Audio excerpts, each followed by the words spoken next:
اقرأ باسم ربك الذي خلق خلق الإنسان من علق اقرأ وربك الأكرم الذي علم بالقلم علم الإنسان ما لم يعلم. بسم اللہ الرحمن الرحیم. سبح للہ ما فی السماوات و ما فی الارض. سورۃ حدید کے شروع میں نے عرض کیا تھا نا کہ ان 10 میں سے 5 صورتیں ہوں گی جو تسبیح سے شروع ہوں گی. پہلی سورہ حدید تھی، اب دوسری یہ آ رہی ہے سورۃ الحشر، سورۃ نمبر 59 اور پارہ 28واں ہے. بسم اللہ الرحمن الرحیم. سبح للہ ما فی السماوات و ما فی الارض. آسمان و زمین کی ہر شے اللہ کی تسبیح کرتی ہے. وہو العزیز الحکیم، اور وہ بالادست حکمت والا ہے. هو الذی اخرج الذین کفروا من اہل الکتاب من دیارہم لاول الحشر. وہی تو ہے جس نے نکالا ان کو جنہوں نے کفر کیا تھا، یعنی کافروں کو، من اہل الکتاب، اہل کتاب میں سے، من دیارہم ان کے گھروں سے، لاول الحشر پہلے ہی حلے میں. وہ جو 3 قبیلے تھے مدینے میں آباد جن سے میثاق مدینہ ہوا تھا، ذہن میں لائیے گا، بنو قینقاع، بنو نذیر ذوات کے ساتھ، اور بنو قریظہ. بنو قریظہ کا انجام ہم سورۃ احزاب میں پڑھ آئے ہیں. اب یہ بنو نذیر کا انجام ہے کہ نبی اکرم صلی اللہ علیہ وسلم نے جب انہوں نے حضور صلی اللہ علیہ وسلم کے خلاف سازش کی اور آپ کو شہید کرنے کا پلان کیا، تو نبی اکرم صلی اللہ علیہ وسلم وہاں سے اٹھ آئے اور پھر آپ نے جا کر ان کے جو آبادی تھی اس کا محاصرہ کیا. قلعوں کے اندر یہ قلعہ بند ہو گئے. اب اس کا ذکر ہو رہا ہے کہ هو الذی اخرج الذین کفروا. اللہ ہی تو ہے جس نے اہل کتاب میں سے کافروں کو ان کے گھروں سے نکال دیا پہلے ہی حلے میں. ما ظننتم ان یخرجوا، تمہارا نہیں خیال تھا کہ وہ نکلیں گے. وظنوا، اور ان کا بھی گمان یہ تھا، انہم مانعتہم حصونہم من اللہ، کہ ان کے قلعے، ان کی گڑیاں انہیں اللہ سے بچا لیں گی. فاتاہم اللہ من حیث لم یحتسبوا، مگر آیا ان پر اللہ ایسے رخ سے جہاں سے ان کا کبھی وہم و گمان بھی نہیں تھا. وقذف فی قلوبہم الرعب، اور اللہ نے ان کے دلوں میں رعب ڈال دیا.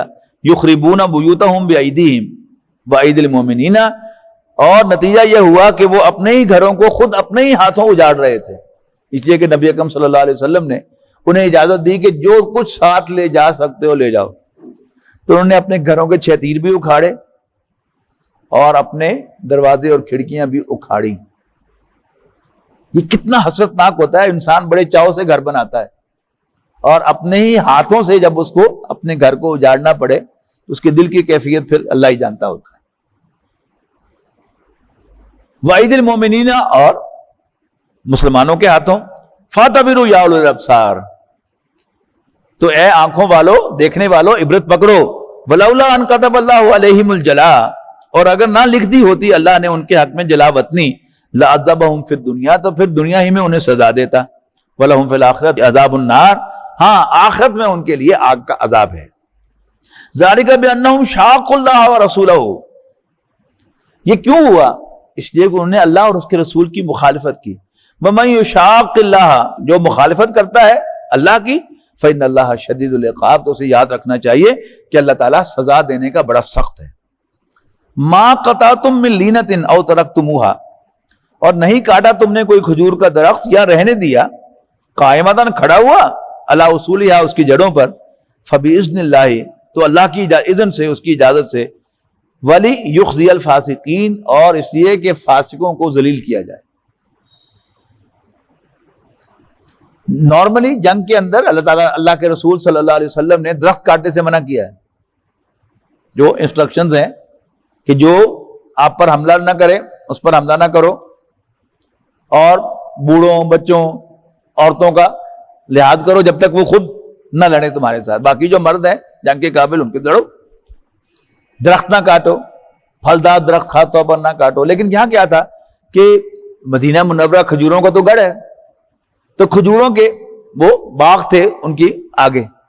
اب مسلمانوں کو حملہ کرنے میں، ان کو دیکھنے میں دقت ہو رہی تھی.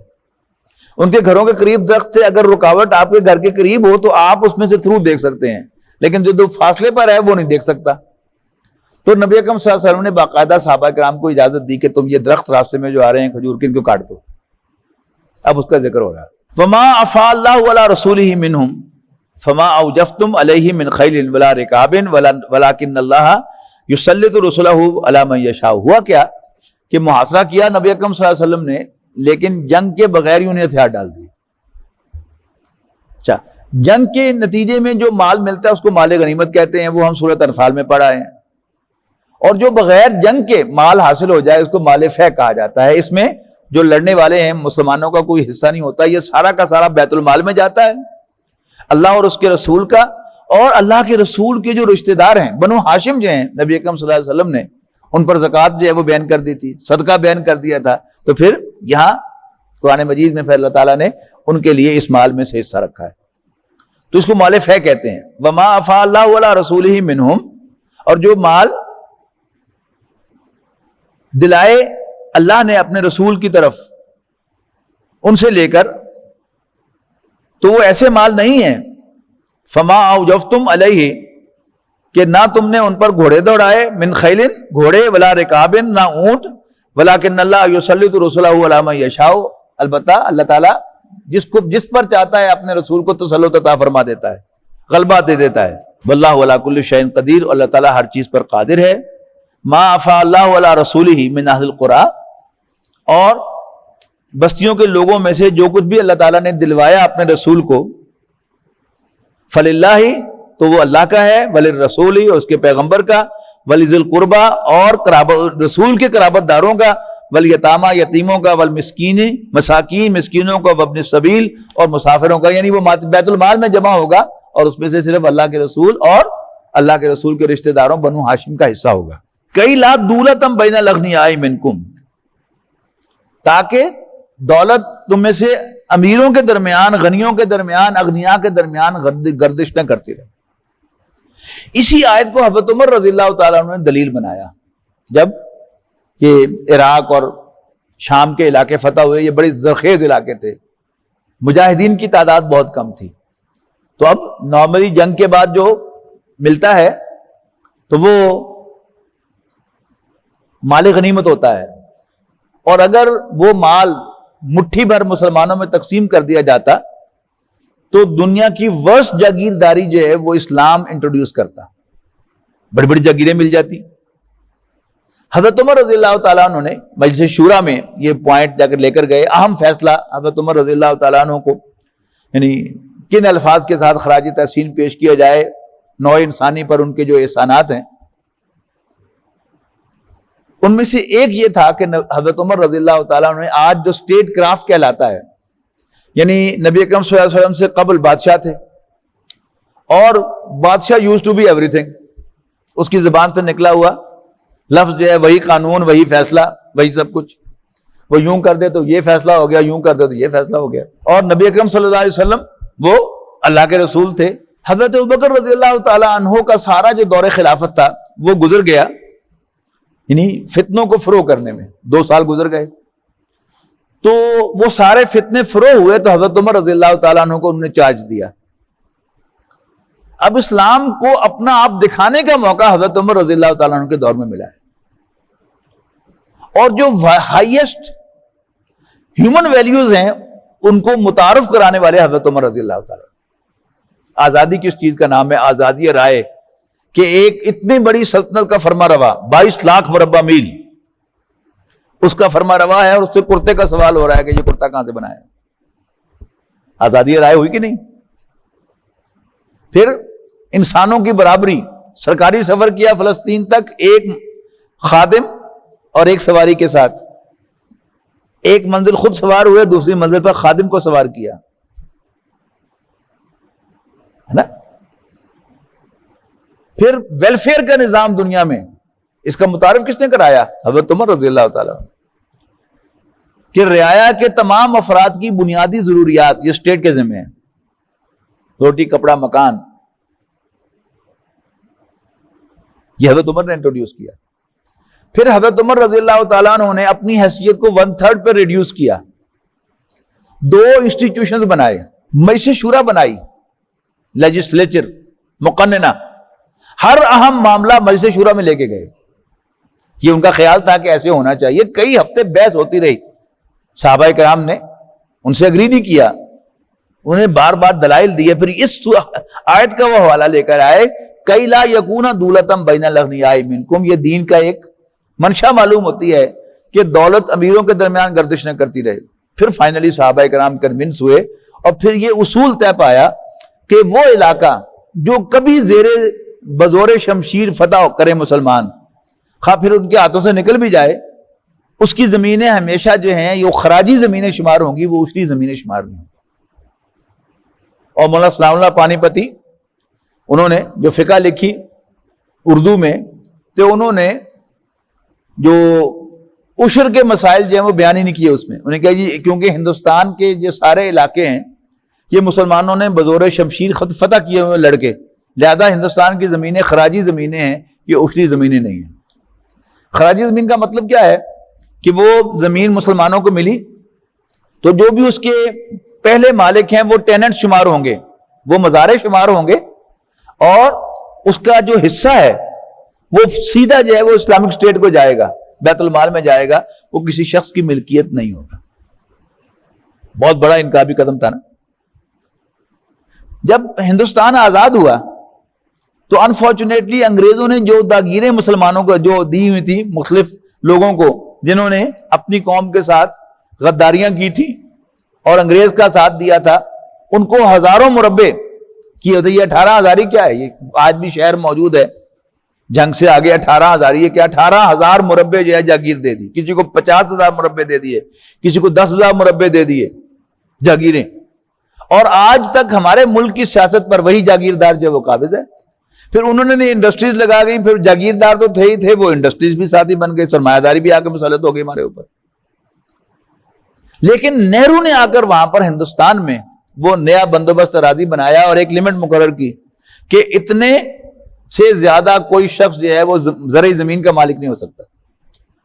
تو وہاں پر جاگیرداری ختم ہو گئی, جس کا نتیجہ کیا ہے کہ ہندوستان کے اندر جمہوریت, حالانکہ ان کے حالات تقریباً ہمارے جیسے ہیں, معاشی حالات بھی ایک جیسے ہمارے جیسے ہیں, باقی سب کچھ ہمارے جیسا ہے, لیکن جمہوریت کی پٹڑی جو ہے, جمہوریت اپنی پٹڑی سے نہیں اتری. ایک بھی ماشاءاللہ وہاں پر نہیں لگا. کیوں؟ جاگیردار نہیں ہے وہاں پر. تو اس کے بانی کون تھے؟ یعنی مسلمانوں نے اجتماعی فیصلہ کیا, اس کو اجماع کہتے ہیں امت کا. یہ دین کی حجتوں میں سے ہے. یہ ہمارے چاروں ائمہ جو ہیں, امام شافعی, امام مالک, امام ابو حنیفہ اور امام احمد بن حنبل, یہ تینوں چاروں اجماع کے قائل ہیں کہ دین کی سورسز 4 ہیں: قرآن مجید, سنت رسول صلی اللہ علیہ وسلم اور اجماع امت. یعنی وہ ایشو جن پر امت کا کنسنسس ہو گیا وہ دین کا حصہ ہے, اجماع امت. اور پھر اس کے بعد اجتہاد ہوگا, چوتھی چیز اجتہاد ہوگی. ہمارے یہاں اہل حدیث حضرات جو ہیں وہ اجماع امت کے قائل نہیں ہیں, وہ سلفی کہلاتے ہیں نا, اسی لیے کہ گو بیک ٹو رسول اللہ صلی اللہ علیہ وسلم, وہاں ہم جائیں گے. یہ درمیان کے جو اجتہاد ہیں یا کنسنسس وغیرہ ہم ان کو نہیں مانتے. لیکن ہمارے چاروں جو ائمہ فقہ ہیں ان کی یہ 4 سورسز ہیں اجماع امت. تو یہ کون تھے؟ مقننہ تاریخ انسانی میں پہلی مرتبہ کس نے بنائی؟ حضرت عمر رضی اللہ تعالیٰ نے بنائی. پھر آپ نے قاضی کا عہدہ قائم کیا. وہ کیا تھا کہ جو امیر المومنین ہے وہ ایگزیکٹو ہیڈ ہے لیکن وہ جج نہیں ہے. تو قاضی کا عہدہ ادر دین دا امیر المومنین بنایا, اور اس قاضی نے حضرت عمر رضی اللہ تعالیٰ عنہ کو بھی اپنی عدالت میں سمن کیا اور آپ کے خلاف فیصلہ دیا. تو یہ ہے حضرت عمر رضی اللہ تعالیٰ عنہ کی introductions to mankind, his favours to mankind. نوع انسانی پر ان کے کتنے احسانات ہیں. تو وما افاء اللہ علی رسولہ من اہل القری فللہ وللرسول ولذی القربى والیتامى والمساکین وابن السبیل کئی لا یکون دولۃ بین الاغنیاء منکم, تاکہ دولت تمہارے اغنیاء ہی کے درمیان گردش نہ کرتی رہے. وما آتاکم الرسول فخذوہ, اور جو رسول صلی اللہ علیہ وسلم تمہیں عطا کریں لے لو, پکڑ لو. وما نہاکم عنہ فانتہوا, اور جس سے وہ منع کریں اس سے باز آ جاؤ. فاتقوا اللہ, اور اللہ سے ڈرتے رہو. ان اللہ شدید العقاب, بے شک اللہ تعالیٰ سزا دینے میں بڑا سخت ہے. للفقراء المہاجرین الذین, نیز وہ مال ان مفلس مہاجروں کے لیے ہے. الذین اخرجوا من دیارہم، جو اپنے گھروں سے نکال دیے گئے. یعنی مدینہ منورہ تشریف لاتے ہی آپ نے کیا کیا کہ ایک مہاجر کو ایک انصاری کا بھائی بنا دیا، اور اس انصاری نے بھی کمالیں ہی کر دی، سب کچھ دے دیا، بانٹ دیا. لیکن اب جب مال فیض آیا تو اب ان سے بوجھ ہلکا کیا، اور مہاجرین جو ابھی تک تنگ دست تھے ان کو بھی اس میں شامل کر دیا کہ ان کو بھی اس میں سے ملے گا. اخرجوا من دیارہم واموالہم، جو اپنے گھروں اور اپنے مالوں سے نکال دیے گئے تھے. یبتغون فضلا من اللہ ورضوانا، جو اللہ کے فضل اور اس کی خوشنودی کی تلاش میں تھے. وینصرون اللہ ورسولہ، اور وہ اللہ اور اس کے رسول کی مدد کر رہے تھے. اولئک هم الصادقون، یہی سچے ہیں. والذین تبوؤا الدار والایمان، اور یہ ان لوگوں کے لیے بھی ہے جو مقیم تھے دار الہجرت میں. والایمان، البتہ ایمان لا چکے تھے. من قبلہم، ان سے پہلے. یحبون من ہاجر الیہم، وہ پیار کرتے تھے ان سے جو ان کی طرف ہجرت کر کے آئے تھے. ولا یجدون فی صدورہم حاجۃ مما اوتوا، اور نہیں پاتے اپنے دلوں میں کوئی حاجت تک بھی اس چیز کے لیے جو انہیں دی جائے. ویؤثرون علی انفسہم، اور وہ اپنے اوپر پریفرنس دیتے ہیں ان کو. ولو کان بہم خصاصہ، خواہ خود انہیں تنگی کا سامنا ہو. یہ بڑے خوبصورت انداز میں خراج تحسین پیش کیا گیا ہے انصار کو، کہ وہ خود کوئی سارے کھاتے پیتے لوگ نہیں تھے، لیکن اللہ کے رسول نے بھائی بنا دیا تو انہوں نے انہیں ترجیح دی اپنے اوپر. تو قرآن مجید میں ان کو اپریشیٹ کیا جا رہا ہے، ان کو ریکگنائز کیا جا رہا ہے ان کی خدمات کو. وَمَن يُوقَ شُحَّ نَفْسِهِ، اور جو اپنے آپ کو دل کے لالچ سے بچا لے. فَأُولَٰئِکَ هُمُ الْمُفْلِحُونَ، تو ایسے ہی لوگ فلاح پانے والے ہیں. وَالَّذِينَ جَاءُوا مِن بَعْدِهِمْ، اور یہ ان کے لیے بھی ہے جو آئیں گے ان کے بعد.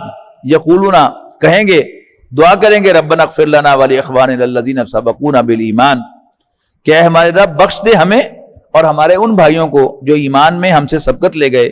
ولا تجعل فی قلوبنا غلا للذین آمنوا ربنا انک رؤوف رحیم، اور نہ رکھ ہمارے دلوں میں کوئی بغض ان کے لیے جو ایمان لائیں.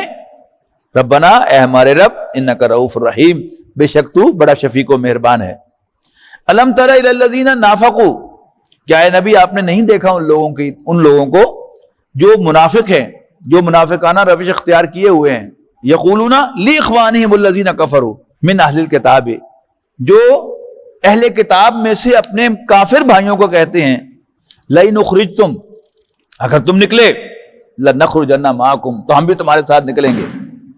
یعنی اگر اللہ کے رسول نے تمہیں شہر بدر کیا تو ہم بھی تمہارے ساتھ آن پروٹیسٹ نکل جائیں گے. نکلے اس تک کوئی بھی نہیں. ولا نطیع فیکم احدا ابدا، اور تمہارے معاملے میں ہم کسی کی بھی کہنا نہیں مانیں گے. وَإِن قُوتِلْتُمْ، اگر تم سے لڑائی کی گئی، لَنَنْصُرَنَّكُمْ، ہم ضرور تمہاری مدد کریں گے. وَاللَّهُ يَشْهَدُ إِنَّهُمْ لَكَاذِبُونَ، اللہ گواہی دیتا ہے کہ یہ جھوٹے ہیں. لَئِنْ أُخْرِجُوا لَا يَخْرُجُونَ مَعَهُمْ، اور اگر انہیں نکالا گیا تو وہ ان کے ساتھ نہیں نکلیں گے. وَلَئِنْ قُوتِلُوا لَا يَنْصُرُونَهُمْ، اور اگر ان سے جنگ کی گئی تو ان کے ساتھ وہ نہیں لڑیں گے، ان کی مدد نہیں کریں گے. وَلَئِن نَصَرُوهُمْ لَيُوَلُّنَّ الْأَدْبَارَ، اور اگر بالفرض والمحال ان کی مدد کی بھی تو وہ ضرور پیٹھ دکھائیں گے. ثُمَّ لَا يُنْصَرُونَ، پھر کہیں سے وہ مدد بھی نہ پائیں گے. لَأَنْتُمْ أَشَدُّ رَهْبَةً فِي صُدُورِهِمْ، وہ پنجابی کا محاورہ ہے نا کہ اللہ وڈا کے کو سن، اس کی واری ہے. لَأَنْتُمْ أَشَدُّ رَهْبَةً فِي صُدُورِهِمْ، تمہارا روب، تمہارا دبدبہ ان کے دلوں میں من اللہ، اللہ سے بھی زیادہ ہے. ذَلِكَ بِأَنَّهُمْ قَوْمٌ لَا يَفْقَهُونَ، یہ اس لیے کہ یہ ناسمجھ لوگ ہیں. لَا يُقَاتِلُونَكُمْ جَمِيعًا، یہ اکٹھے ہو کر کبھی نہیں تم سے لڑیں گے. إِلَّا فِي قُرًى مُحَصَّنَةٍ، مگر قلعہ بند بستیوں میں. او من وراء جدر، یا دیواروں کے پیچھے سے. باسم بینہم شدید، ان کی آپس میں مخالفت بہت زیادہ ہے. تحسبہم جمیعا، تم سمجھتے ہو کہ یہ ایک ہیں، اکٹھے ہیں. وقلوبہم شتیٰ، ان کے دل پھٹے ہوئے ہیں. ذالک بانہم قوم لا یعقلون، یہ اس لیے کہ یہ عقل سے عاری لوگ ہیں. کمثل الذین من قبلہم قریبا، ان لوگوں کی طرح جو ان سے تھوڑی مدت پہلے چکھ چکے ہیں مزہ. وبال امرہم، اپنے کیے کی سزا کا. یہ بنو قینقاع ہے. ولہم عذاب علیم، اور ان کے لیے دردناک عذاب ہے. کمثل الشیطان اذ قال للانسان اکفر، ان کی مثال شیطان کی سی ہے جس نے کہا انسان کو اکفر، جو کہتا ہے انسان کو اکفر، کفر کر، انکار کر دے، فلما کفرا، لیکن جب انسان انکار کرتا ہے، قالا انی بریء منک، تو کہتا ہے کہ میرا تم سے کوئی تعلق نہیں، انی اخاف اللہ رب العالمین، میں تو اللہ رب العالمین سے ڈرتا ہوں۔ فکان عاقبتہما، تو ہوگا ان دونوں کا انجام یہ کہ انہما فی النار، کہ دونوں آگ میں ہوں گے، خالدین فیہا، ہمیشہ ہمیشہ اس میں رہنے کے لیے، وذالک جزاء الظالمین، اور یہی بدلہ ہے ظالموں کا۔ یا ایھا الذین آمنوا اتقوا اللہ، اے ایمان والو اللہ سے ڈرو، ولتنظر نفس ما قدمت لغد، اور چاہیے کہ ہر شخص دیکھتا رہے کہ اس نے کل کے لیے کیا بھیجا ہے، آخرت کے لیے کیا اس نے جمع کرایا ہے اس بینک میں۔ واتقوا اللہ، اور اللہ سے ڈرتے رہو، ان اللہ خبیر بما تعملون، یقیناً تم جو کچھ بھی کر رہے ہو اللہ تعالیٰ اس سے باخبر ہے، تمہاری سب حرکتوں کو دیکھ رہا ہے۔ علامہ اقبال مرحوم کے پاس ایک فلسفے کا طالب علم آیا، اور اس نے پوچھا کہ جی آپ کے فلسفہ خودی کی سورس کیا ہے؟ ظاہر ہے نبی کو تو وہی آتی ہے، باقی انسان تو کوئی میں آپ سے پوچھوں گا، کوئی آپ سے پوچھوں گا، کوئی آپ مجھ سے لرن کریں گے، کوئی کسی تیسرے سے لرن کریں گے۔ تو اس نے پوچھا کہ جی آپ کی فلسفہ خودی کی سورس کیا ہے؟ تو علامہ نے کہا کل آنا۔ تو اس کا خیال ہوا کہ شاید کچھ کتابیں میرے لیے نکال کے رکھیں گے کہ یہ کتاب ہے، یہ کتاب ہے، یہ کتاب ہے، یا کوئی نوٹس بنا کے رکھیں گے۔ اگلے دن وہ گیا تو علامہ نے کہا کہ جی وہ الماری کھولو۔ اس نے الماری کھولی، اچھا وہ کتاب نکال کے لاؤ، وہ قرآن مجید تھا، نکال کے لے آیا۔ تو غالباً پہلے دن علامہ وضو سے نہیں تھے، تو انہوں نے قرآن مجید میں سے سورہ حشر کھول کر یہ آخری رکوع نکال کر کہا کہ میرے فلسفہ خودی کی سورس یہ ہے، اور آیت جو ہے وہ یہ ہے، وَلَا تَكُونُوا كَالَّذِينَ نَسُوا اللَّهَ فَأَنسَاهُمْ أَنفُسَهُمْ، اور ان لوگوں کی طرح نہ ہو جائیں جنہوں نے اللہ کو بھلا دیا، تو اللہ نے ان کو اپنے آپ سے غافل کر دیا، اللہ نے ان کو اپنا آپ بلا دیا۔ اولئک هم الفاسقون، یہی نافرمان لوگ ہیں۔ اللہ تعالیٰ نے انسان کو حیوانیت کے اس وجود میں جو ہے نظر آ رہا ہے، روح بھی عطا کی تھی، جس کو شاید میں نے آپ کے سامنے رکھا تھا نا، وہ ایک سافٹ ویئر اللہ تعالیٰ نے انسٹال کیا، 3 سٹیج میں بنایا نا، کہ انی خالق بشرا من صلصال من حمأ مسنون، میں انسان بنانے والا ہوں، بشر بنانے والا ہوں سنے ہوئے گارے سے، جو کھوک کر، جو سوکھ کر کھن کھانے لگتا ہے، کھن کھن کی آواز آتی ہے اس میں سے۔ یہ پہلا سٹیپ ہو گیا، یہ کیا جسم کی تعمیر ہے۔ فَإِذَا سَوَّيْتُهُ، پھر اس کی نوک پلک سواری ہے۔ نوک پلک سوارنا، فنش کرنا، سیدھا پتلا کرنا کیا ہوتا ہے؟ کہ ایک عمارت کا سٹرکچر تعمیر ہوتا ہے تو دیکھنے کو بھی جی نہیں چاہتا۔ یہ پلر جو ہے، جو آپ کو نظر آ رہا ہے، جب کھڑا ہوا تھا کنکریٹ کا تو کہیں کہیں تھے اس میں گڑے تھے، اور کہیں جو ہے وہ سیمنٹ باہر نکلا ہوا تھا، جب بجری باہر نکلی ہوئی تھی، دیکھنے کو بھی جی نہیں جا رہا تھا۔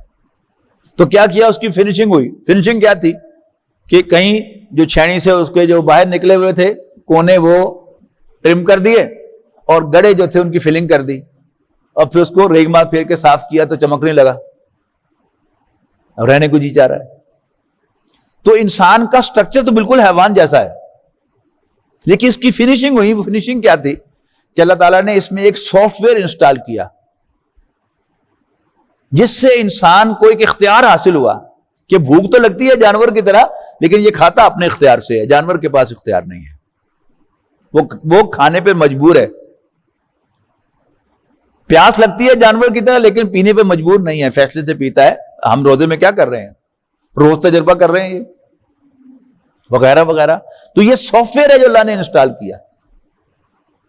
ڈارون نے کیا کمال دکھایا، بڑا خوب تجزیہ کیا اس نے حیوان کا، کہ جو حیوانی موومنٹس ہیں ساری کے ساری، ان کا صحیح خلاصہ نکالا کہ it's a struggle for existence,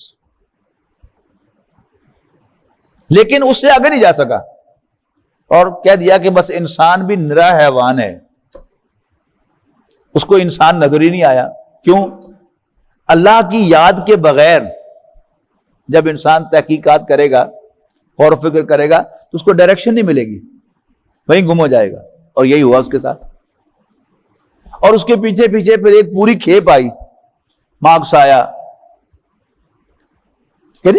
اور فرائڈ آیا، ایڈلر آیا، یہ سارے کے سارے کیا ہیں؟ وہ سارے اسی پر بیس کرتے ہیں کہ he's just an animal. تو وَلَا تَكُونُوا كَالَّذِينَ نَسُوا اللَّهَ فَأَنسَاهُمْ أَنفُسَهُمْ. ان لوگوں کی طرح نہ ہو جاؤ کہ جنہوں نے اللہ کو بھلا دیا، ان ٹرن اللہ تعالیٰ نے خود ان کو اپنا آپ بھلا دیا. کیا کمال دکھایا اس نے کہ انسان ایرا جانور ہے، جانور سے بیونڈ، اس سے اونچا نظر ہی نہیں آیا اس کو. تو علامہ اقبال کے فلسفہ خود ہی کیا ہے؟ اپنی خود ہی پہچان او غافل افغان. ایک نور تجلی بھی ہے اسی خاک میں پنہا، غافل تو نرا صاحب ادراک نہیں ہے. ماڑی موٹی عقل جو ہے، سمجھ جو ہے، وہ تو جانور کے پاس بھی ہے. ایک مکوڑا جا رہا، اس کے آگے آپ تنکا رکھ دیں تو وہ راستہ بدل لیتا ہے. آپ تنکا اٹھا کے پھر آگے رکھ دیں، وہ پھر راستہ بدلتا ہے. آپ چوتھی دفعہ اس کے سامنے لا کے رکھیں گے تو پھر وہ اس کو کراس بھی کرے گا. ہوا میں اڑتے ہوئے ایک چڑیا یہ جان لیتی ہے کہ یہ تنکا جو پڑا ہوا ہے نا، یہ اس کو میں اگر اٹھا کے لے جاؤں تو میں اس سے اپنے بچوں کا گھر بنا سکتی ہوں، گھونسلہ بنا سکتی ہوں. تو اگر انسان نے بھی کسی پتھر کو دیکھ کر یہ جان لیا کہ ہاں اس کو پروسیس کر کے میں اس سے سیمنٹ بنا کے اپنے بچوں کا گھر بنا سکتا ہوں، تو کیا کمال دکھایا اس. یہ حیوانی سوچ ہے، انسان کو پہچانا ہی نہیں. تو ان لوگوں کی طرح نہ ہو جانا جنہوں نے اللہ کو بھلا دیا، پھر اللہ نے انہیں اپنا آپ بھلا دیا. اولئک هم الفاسقون، یہ نافرمان لوگ ہیں. لا یستوی اصحاب النار واصحاب الجنہ، اہل جہنم اور اہل جنت برابر نہیں ہیں. اصحاب الجنت هم الفائزون، اہل جنت کامیاب ہونے والے ہیں، مراد پانے والے ہیں. لو انزلنا هذا القرآن على جبل لرأيته خاشعا متصدعا من خشیۃ اللہ، اگر ہم اس قرآن کو نازل کر دیتے کسی پہاڑ پر، لرأيته تو تم لازماً اسے دیکھتے، خاشعا دب جاتا ہوا، متصدعا اور پھٹ جاتا ہوا، من خشیۃ اللہ اللہ کے خوف سے. وتلک الامثال نضربها للناس، اور یہ مثالیں ہیں جو ہم لوگوں کے لیے بیان کرتے ہیں، لعلہم یتفکرون، شاید کہ وہ غور و فکر کریں. هو اللہ الذی لا الہ الا هو، اللہ تعالیٰ کے نام ہم پڑھتے چلے آ رہے ہیں بار بار، لیکن اللہ تعالیٰ کے ناموں کا اتنا بڑا گلدستہ آپ کو کہیں نہیں ملے گا جتنا آپ کو آخری 3 آیات میں سورہ حشر کی مل رہا ہے. هو اللہ الذی لا الہ الا هو، اللہ ہی تو ہے کہ جس کے سوا کوئی عبادت کے لائق نہیں. عالم الغیب والشہادہ، وہ چھپی اور کھلی باتوں کا جاننے والا ہے. هو الرحمن الرحیم، وہی رحمان الرحیم ہے. هو اللہ الذی لا الہ الا هو، اللہ ہی تو ہے جس کے سوا کوئی عبادت کے لائق نہیں. الملک، بادشاہ. القدوس، نہایت پاک. السلام، سراسر سلامتی. المومن، امن دینے والا. المہیمن، نگہبان، حفاظت کرنے والا. العزیز، آل مائٹی. الجبار، irresistible. المتکبر، اور بڑا ہو کر رہنے والا. سبحان اللہ عما یشرکون، اللہ پاک ہے اس شرک سے جو یہ کر رہے ہیں. هو اللہ الخالق الباری المصور، اللہ ہی تو ہے پیدا کرنے والا. یہ باری مصور، یہ جو کسی بھی چیز کی تعمیر میں ایک بلڈر ہوتا ہے، ایک آرکیٹیکٹ ہوتا ہے، ایک سٹرکچر انجینئر ہوتا ہے، ایک پھر انٹیریئر ڈیزائنر ہوتا ہے. یہ سارے بلڈنگ کی تعبیر میں لیتے ہیں نا. تو یہ اس کے آپ کو مختلف ترجمے مختلف تراجم میں ملیں گے. خالق کریٹر، باری آرکیٹیکٹ، مصور تصویر بنانے والا. کسی نے اس کا ترجمہ آرکیٹیکٹ کیا ہوگا، یعنی جو مختلف سٹیپس ہیں ان کے ہیں، لیکن تعمیر سے متعلق ہیں سارے. یہ لہ الاسماء الحسنی، سارے اچھے نام اسی کے ہیں. یسبح لہ ما فی السماوات والارض، اسی کی تسبیح کرتی ہے ہر شے جو آسمانوں اور زمین میں ہے. وہو العزیز الحکیم، اور وہ بالادست حکمت والا ہے. وہ جو میں نے نوٹ کرایا تھا نا کہ سورۃ حشر کے آخر میں تسبیح کا ذکر آئے گا مضارع کے صیغے میں. 3 صورتیں ماضی کے صیغے میں اللہ کے تذکرے، اللہ کی تسبیح کے ذکر سے شروع ہوتی ہیں، دو مضارع کے صیغے سے شروع ہوتی ہیں، اور اس جو ایک کمی تھی وہ اس صورت کے آخر میں مضارع کے صیغے میں کہہ کر یسبح لہ ما فی السماوات والارض پوری کی جاتی ہے. اسی کی تسبیح کرتی ہے ہر شے جو آسمانوں اور زمین میں ہے، وہو العزیز الحکیم، اور وہ بالا دست حکمت والا ہے. ويشفي صدور قوم مؤمنين وشفاء لما في الصدور وإذا مرضت فهو يشفين